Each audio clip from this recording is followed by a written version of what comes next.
My Little Pony. What's poppin'? Hola. Hola. Hello. Hello, family. Hello, beautiful people. What up, though, y'all? What's poppin'? I see y'all. I got my little pony. It's a much shorter ponytail than the one I wore the other day for Soul Train. I just wanted to come. Thank you. Thank y'all. Thank you. Thank you guys so much. Hello. What a blessing it was. What a blessing it was. I just wanted to come in and had a really great workout today. Wishing y'all millions, billions, and trillions in this month. I just wanted to come on and say thank you guys for all the positive vibes and all the energy. It's a little light beam going straight through there.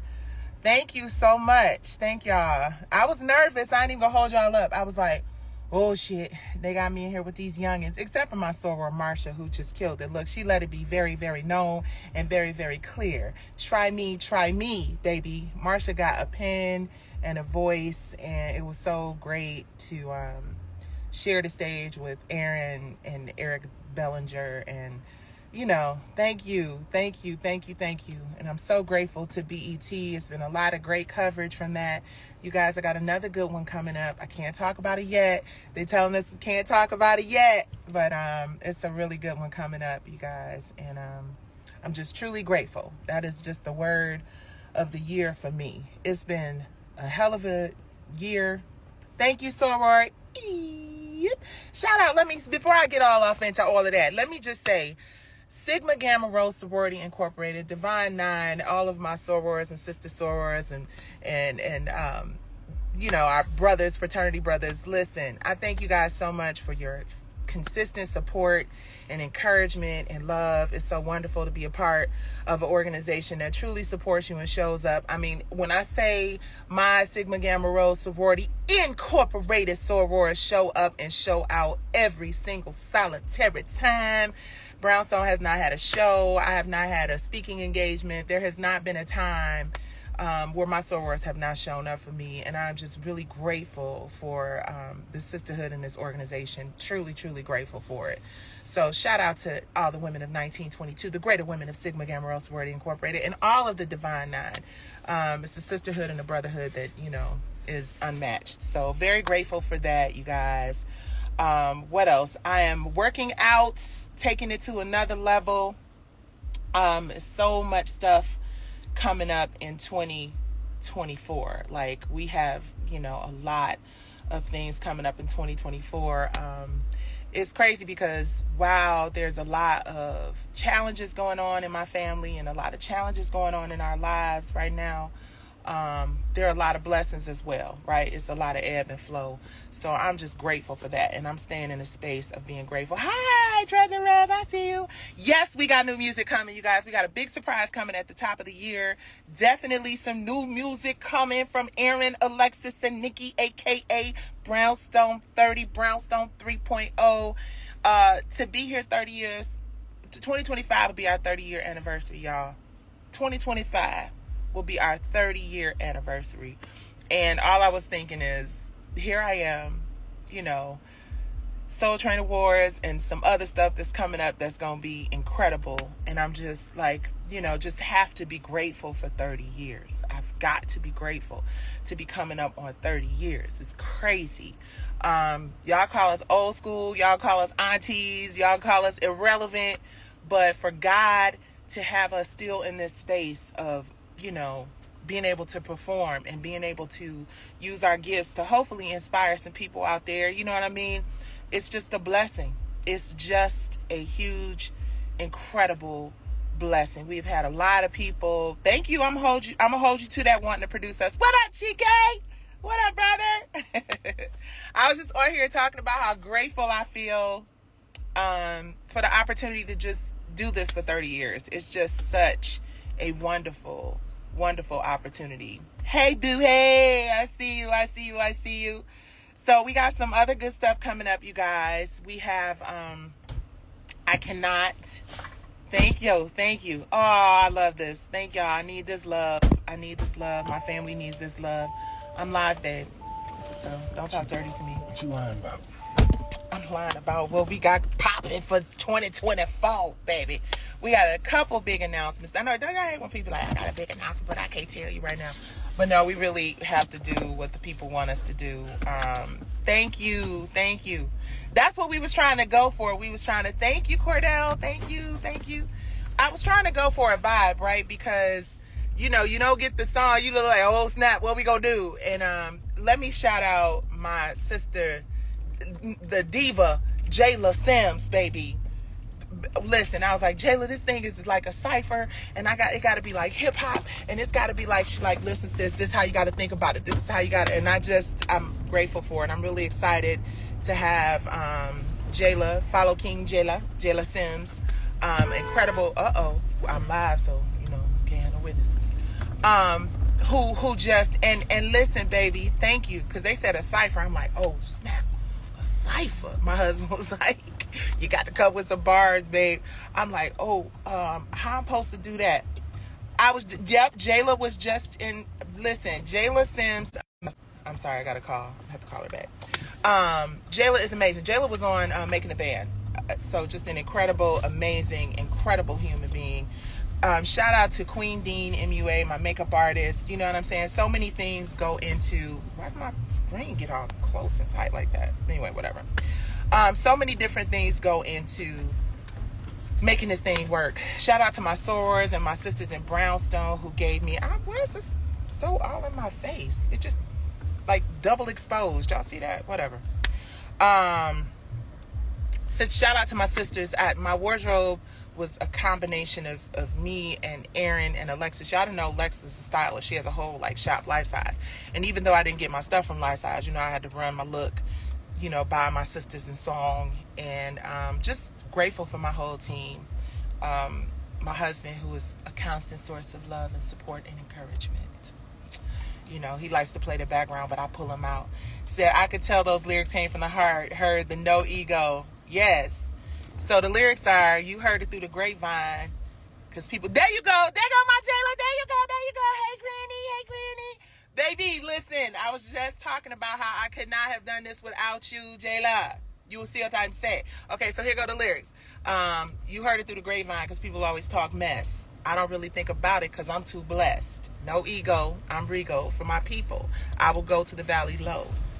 Let me say that one more time. I will go to the valley low. I will go toe to toe. I won't stop until I get what's mine. 30 years in the game, and I reclaim my time.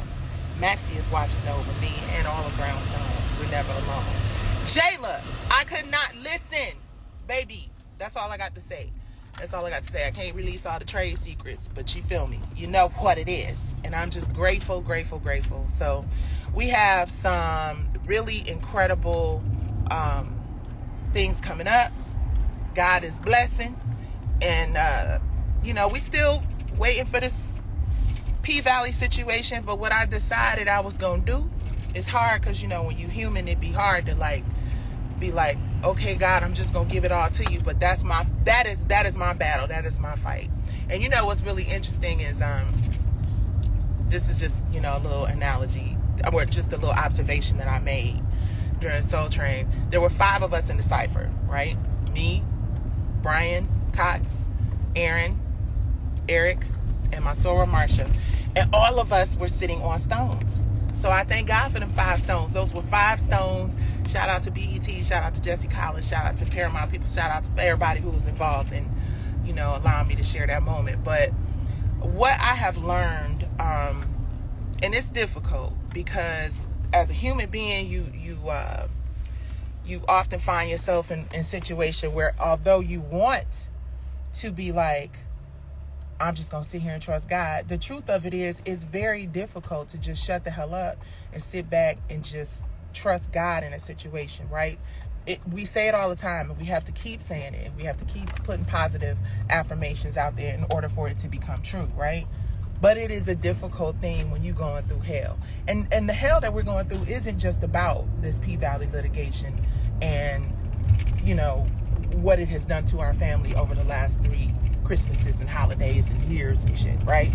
Christmas number 3 with this P-Valley hanging over our head. There's a lot of other things our family has faced, like everybody else's family has faced. And it's really just about not leaning into the terrible stuff that's happening and really leaning into the blessings that we have, because as bad as it is, it could always be worse.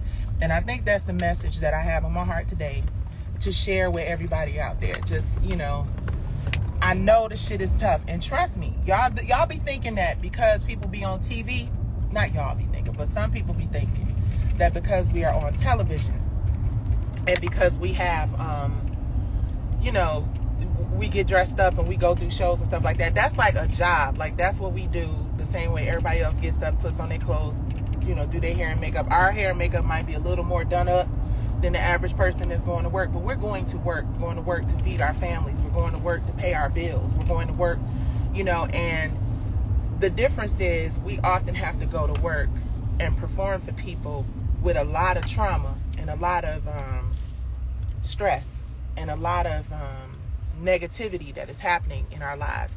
But we can't bring that to the stage. We can't bring that energy to y'all. We are supposed to be there to bring joy and to bring fun and to bring light. So I encourage all of us to just be easy with your essential workers in the entertainment industry, because that's what we are. You know, you see all this negative shit that's going on, and I'm not even gonna, I mean, it's like, my mind is blown at some of the things that I've heard, but I have learned, if I wasn't there to keep my mouth shut, as much as you want to advocate for people, the other thing I've learned is sometimes you advocate for people more than they want to advocate for themselves, so you just have to keep your mouth shut. And I've really learned that the more I advocate for myself and my family and the things that are going on in my world that I do know about and that I was there for, and the more I can improve on my life and continue to just be grateful for what God has given me, not ungrateful, I gotta call Aaron back, and not ungrateful for the things that I don't have. Hold on a second. I don't have the other phone. Let her know. But not ungrateful for the things that I don't have, but grateful for the things that I do have. The more that I will bring positive energy, not only to myself and my family, but to other people. And that's what's really important. Like, sometimes God will, not sometimes, often in my case, God will bring you to your knees to make you pay attention. And you just have to stay positive. So that's the moral of this long-winded ass rant. You just have to stay positive. You just have to keep, no matter what is happening in your life, no matter how negative things may appear in the present moment, you just have to keep repeating positive affirmations to yourself. This too shall pass. Like, yeah, I'm in the lion's den, but God has my back. Now that I know for sure, without a doubt, there's no question about it. When I say that it gets difficult sometimes to really convince myself that I'm gonna get through this fire, it does. That's just human, but I'm faithful. And my faith is rock solid. And I think what it is I'm just impatient and I'm human. But that's where that no ego part comes in. No easing God out. No easing God out. Period. And as long as that's the place we're coming from, everything is going to be all right. No matter what happens, everything is going to be all right. It's something God wants me to learn in this valley. Something the Lord wants me to learn in this valley. And I have to be obedient, and I have to pay attention. And sometimes it requires, like I said, being brought to your knees. But then God gives you a moment like this BET Awards moment. Let me get up here, some questions up here, y'all. Let me answer. What up? I see y'all. Thank y'all for hanging out with me. Somebody said, you have a legendary voice that the greats have. Oh, thank you. Thank you. I was hoping the younger people could understand that full voice singing, because you know I'm one of them full voice singers. Now everybody a little more like in a pocket, so I was trying to like be in a little bit of a pocket, but still get y'all this so tamer. I'm sorry, I got to stop doing that. Okay, I wasn't trying to be shady, but y'all know what I'm talking about. Black women popping their lips. Shouldn't have called Tamar out.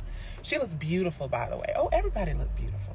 Everybody looks so gorgeous. Shamia and Mooney Long had these beautiful, like, pale blue dresses. Oh, everybody looked gorgeous. Plus, people don't know you talking about what's yours. Yep. Oh, people know.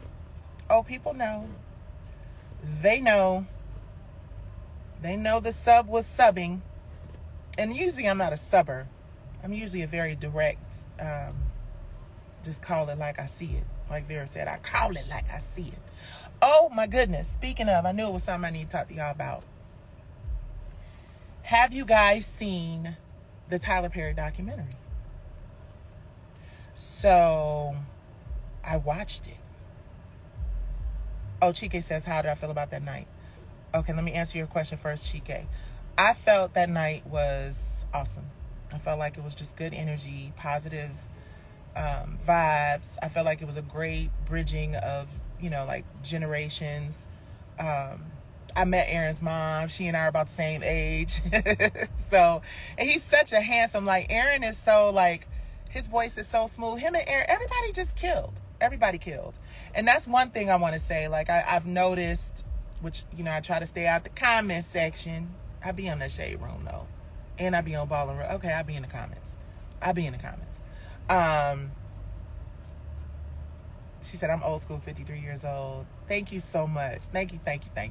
But what I have noticed, you guys, that was a collaboration. That wasn't a competition. That was a collaboration. That was all of us coming together with Brian over that Usher beat to do something dope. That was a collaboration. So all of that, who did it better, there is no better when everything is great. Just like in Brownstone, ain't no better. Ain't nobody better, ain't nobody doper, ain't nobody hotter, ain't nobody, you know what I'm saying? Ain't nobody killing more than the next person. Ain't nobody eating or whatever y'all say it, more than the next. When you come together and you do something as a unit and it works together as the unit, it is the collective, right? Even with a football team, you ain't, it might be a couple star players that they might be like, oh, such and such. But at the end of the day, they say the Detroit Lions won the Super Bowl, which, I just said that because, I know y'all gonna be like, what? But yeah. Detroit gonna win the Super Bowl. I don't care. One day, anything is possible. But yeah, it's the team that wins, and I feel like that cipher. It was the team that won. It was the team that did an awesome, incredible job, and everybody on our teams that we worked with that got us looking good and sounding good and ready for it. We won as a team. Period. I see you, Hassan. Talking about Philly. Detroit gonna win the Super Bowl. What y'all talking about?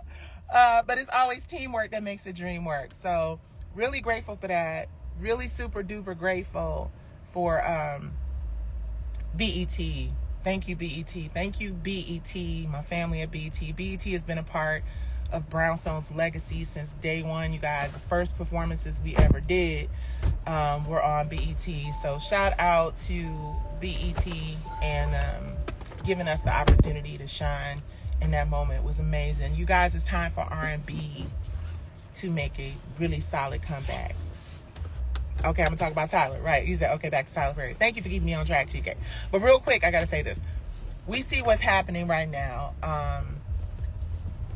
Black entertainment is getting hella side eyes from a lot of places, right? And I think rather than us participate in the destruction of one another, no matter what happens, I think that people have to pray for those who need prayer and positive energy, right? It's going to be what it's going to be. If people have to, the legal system is going to go through its process, but Black entertainment has really suffered. A lot of great people in the entertainment industry, unfortunately, are like really being skinned publicly. It's crazy, so just pray for Black entertainment and pray that we can recover from this moment, because obviously a lot of people are hurting, and I think it's time for R&B, it's time for love songs, it's time for positive energy, it's time for people to get back to artist development. I was asked that question a number of times on the red carpet, and I think when you go to the artist development, I'm gonna get to Tyler Perry, I haven't forgotten Chike. When you go through a artist development process, right? I'm trying to get the sun on my face. When you go through an artist development process, it's not just about developing the artist's skill. Like, it's not just about the artist learning how to be a better singer, a better dancer, a better performer, and learning how to, respond in interviews. But you also go through a process of character building, right? I remember very, very, very specifically Jerry Greenberg, who is my Jewish uncle. I'm sorry, y'all. Jerry Greenberg, I remember very, very specifically. We got into it in New York City. We got into it in New York City while we were out there working on that album. Like, this was the first, like, pushy, chest to chest moment that me and Maxie Maxie had. And it was just so trivial and so silly. I mean, that's my sister. We never fought. But that one time, we had it out. Maxie tell you about it. It was absolutely hilarious because she was like, I knew you were holding back because you didn't want to hurt me. I was like, yeah, I was holding back. I was so mad. And I never get physical. I never get to the point of being... But it's 2, maybe 3 times in my life. One when I was younger, one with Maxie, and one I don't want to talk about. But where it was just, but again, I'm not a physically like attack you person, but in this particular instance, I'm not gonna go into the details. We was 23 years old, and if somebody's up in my face pushing up again, like in other words, in order for me to get physical, you got to get physical with me first. And this was one of those moments. And y'all, we were on Park Avenue, in a Park Avenue apartment. I'm supposed to be giving y'all all of this in the book. I should be quiet, right, babe? But anyway, we had a little moment. This was before the album was out. Got back to Jerry. Jerry was like, let me explain something to you. You think of your brand as Coca-Cola. You are always to consider the brownstone brand in everything you do and everything you say. I am putting you guys with someone who will teach you how to conduct yourselves during interviews, who will teach. So you learn in that process. And the album hadn't even really been out. But in that moment, Jerry, as the president of MJJ Records, and the fact that we were representing Michael Jackson too, he laid into our ass. I'm not going to tell you the whole thing, but Jerry let us know this is not what we're doing. Not here. Whatever that energy is, I never want to see it again. And when Jerry said it, he didn't raise his voice. He gave us an analogy that resonated with me. And I always, from that day forward, remembered, which is why on R&B Divas it was moments where I was like, okay, I'm really gonna just sit here with this teacup in my hand and let this person stand over me and go, so many moments where I get the blinking because I gotta remember how important it is to have character and integrity, and this is your business and this is your brand. And I'm not saying I always got it right, I always did it right, but I always remember those basics. So artist development is key moving forward into the future, and longevity, and key in making sure, because I know that people think it's hot to what is it, trap culture, ghetto culture, hood culture, like people have really glorified that, so like it's really dope and like it's really the thing to do. And I just really have to be honest with you and say that's not where the longevity is. Not for anybody, not for the people distributing it, and not for the people who are making the product for them to distribute. Artist development always trumps. Artist development will always trump being in the moment and being a part of a trend. And for many years, we thought something was one way until they pulled back the curtain. And I always make that Wiz comment, the little man behind the curtain controlling shit. Once you see what's really going on, you've been hoodwinked and bamboozled. Go back and watch some Spike Lee stuff. So anyway, let me say this real quick. Tyler Perry. So, and I'm going to talk about this in more detail. I think I'm going to do a nice with Nikki probably. Damn, I got some. I'll figure it out and I'll post it, right? But, Leon, that was a great question. Why did artist development disappear? Is it expensive for the label? I'm going to answer that. But let me say this let me say this and then I'm going to end on Tyler. I think artist development disappeared because, honestly, hip-hop came along. And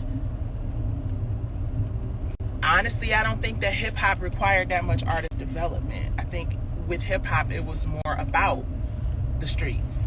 It was more about being authentically like the gangster and the, And let me tell y'all something. See Dolores Tucker. If you don't know who she is, it's a shame. But see Dolores Tucker, and I'm finishing the script for it now for anybody who decides that they gonna run up on it right quick. I'm finishing the script, so you can do yours, I'm gonna do mine. My shit gonna be better. I'm just saying it because, tired of this industry. But anyway, see Dolores Tucker tried to tell us in the early 90s where we were headed with the lack of artist development, with the lack of character building, allowing people to just live in a space of street culture and hood culture and like really perpetuate that narrative. And we ended up exactly where she told us that we would be. And it's not positive or good for our community. Like, I was looking at a video, Brother Umar, and I don't agree with everything nobody say. period. So just because I'm highlighting this moment doesn't mean that I'm just some hardcore follower of anybody, right? But what he said that made all the sense in the world is that, what have we really gained if we are where we are right now? Like, how positive has hip hop and street, and this ain't like me going against hip hop, because I'm not going against hip hop. There's some great hip hop out there. There's some great hip hop artists out there. And if this does not apply to you, then, throw it out. Don't pay no attention to it. But it's a lot of negative, toxic narratives in hip hop music, women and men. Like, all of a sudden now, in order to be successful, you have to have a certain archetype or a certain character. And it's not a positive one. And it's not one that's going to really, and if you think I'm BSing, then think about whether or not you want your kids, you put that on in the car and let them listen to back-to-back hip-hop, right? And all of that, it's not for kids, and this and that. Everything in entertainment is going to get to kids. It is available in every social media outlet. It is the thing that is highlighted and amplified on every platform. Hip-hop, period. That's it. So kids are going to get to it. So kids are going to be inspired by it. So kids are going to be influenced by it, and they don't have the ability to differentiate between what is good and what is right and what is positive and what you should move forward in life to pursue, and the garbage. So there's that on that. Artist development went away because hip hop just pretty much took over the entertainment industry. And great performances. I was looking at the Griot, and I was looking at Coco Jones and Boyz II Men performing, and it just reminded me of, go to the Griot's page and look at the awards that they did and how just positive and great art, and kids, realizing that they could do something other than like shoot them up, bang bang, sell drugs, drop it low, spread it wide, all that. But I'm not gonna get on here and preach too much. Let me say this real quick about Tyler Perry, and then I'm gonna get my ass off of this live. Tyler Perry's, what was it called, babe? Maxine's Baby. Tyler Perry's movie Maxine's Baby. I watched it over the weekend. And it was really, truly an inspiring project. Now, I want to go deeper into it. I want to take a deep dive into it. But I want to watch the Mara Brock project. Oh, what is the name of that project? Label. I can't think of it. Real quick, I want to say this. Out for me in this Tyler is the most important. Obviously, his struggle he went through and his perseverance and stuff, but the takeaway that I want y'all to pay attention to has the conversation about Tyler Perry clearly states, and what's crazy is the head of Lionsgate, not the one that I gave.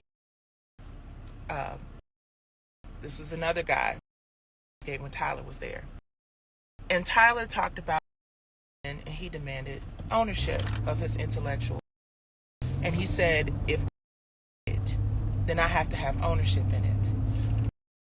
Lionsgate executive, I was like, why? He came in and he demanded X, Y, Z basically before he had even that was worthy of having ownership, right? And with the same person who's financed Tyler Perry's plays, right? That person came and met with me here that I went to Lionsgate and picked and said that he would finance my properties, how successful it had been with Lionsgate. He is the person who funded me going to LA, my project, Lionsgate, my play. His plays to be adapted into television by Lionsgate. I was inspired by the fact before he talked about it. One of the scenes where he talks about and how he turned down one of those scenes I was in. I was standing when he is working on my live. Exactly. The reach always gets limited. I saw, but I was standing on stage with Tyler. fact that he had turned places down because they wouldn't allow him to have ownership, allowed him, successful and wealthy and do as much work as he's been able to do. And right there when he said it, understood the value of it, pitched it to Lionsgate. Just like my lawyer said in my claim, I truly believe that the reason Lionsgate did not take Soul Kitten's Cabaret and develop it into a series is they could go and hire Katori, and she could go create the same story. They could own it. That's what I believe. That is allegedly. That is what happened. And what's so sad about this, because I work with Tyler, the person who helped finance Tyler Perry, the same person who helped finance his shows, on deck to finance doing Soul Kitten's Cabaret, a series called Curtains, right? And I think about it when you're talking about, it's so, because they had $100 million that was invested in that series versus us having probably less than 100 to do that play. It's just as capable as of giving you season after season, show after scripts sitting hot, fire, easy scripts, right to go. And part of the reason it's hard for me to get them done because I'm not selling shit. Because I deserve, like Tyler in that film, why he was able to be as successful as he is. I get on here and I say there shouldn't just be another Allen and the Oprah. We should all access to be in kind of ownership of our intellectual properties. That's on that generational wealth and that generational to our families. Do that. I know don't nobody. People, listen, I know what I'm capable of. Every time I do something, it works. It might not get promoted, but it works. And every time, with the exception of From the Bottom Up that I produced with Queen Latifah and Shaq, every single time people have tried to take it from me. R&B Divas from me. They tried to, saying. So now I've come up with this cast of characters that is show on one of the most successful Lionsgate, and the fact that he made it very clear he demanded knew how important that was in his legacy. Why did it stop there? Why didn't they develop this that is so substantially to P-Valley with me? Was it because I wanted the same kind of pitched? Before you say, but you're not Tyler Perry, on the documentary, they look, are you coming in here asking for ownership? And he did. And look at where it got them. P-Valley would be in season 5.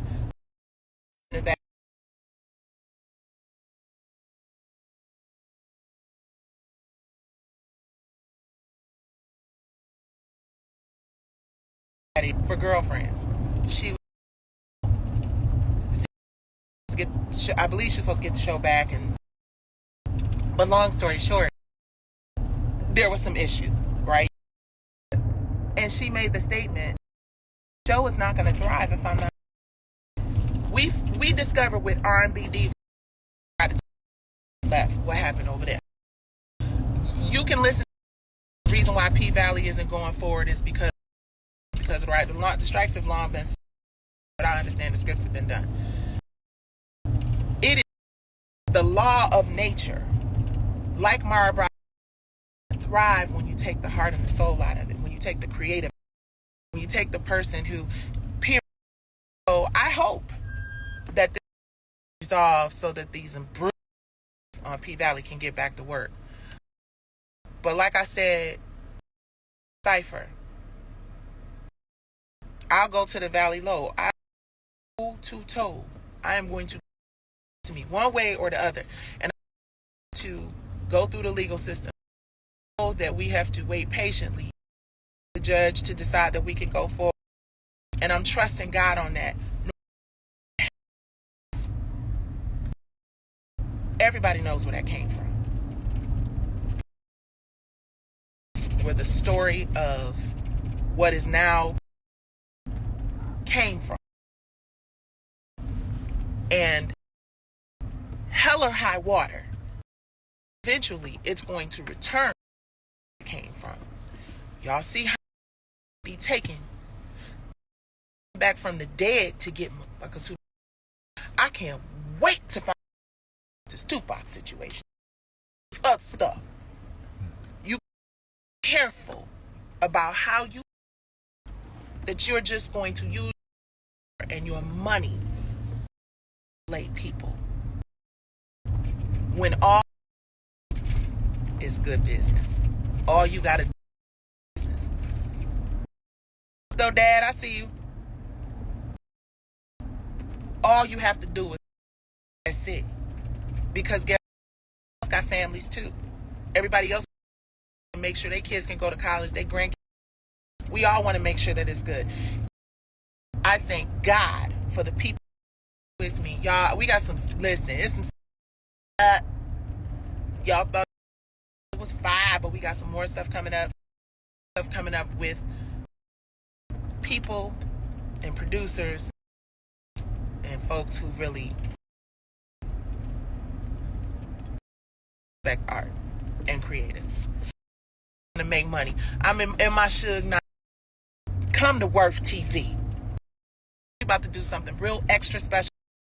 I'm telling y'all, stay tuned. It's a couple beautiful, amazing announcements and a couple of great opportunities going on and inspire people to just yours. You know, we've been hit over and over and over. Us to start getting on the winning side of this, and that is the solution. Creatives that are bringing you that fire and keep making fire. Originally came up with the shit, because nothing that you steal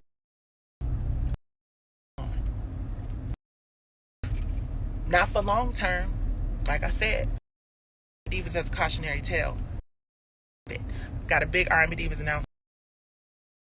Say that. See, now it's time for me to get off because I'm talking too much. Peace.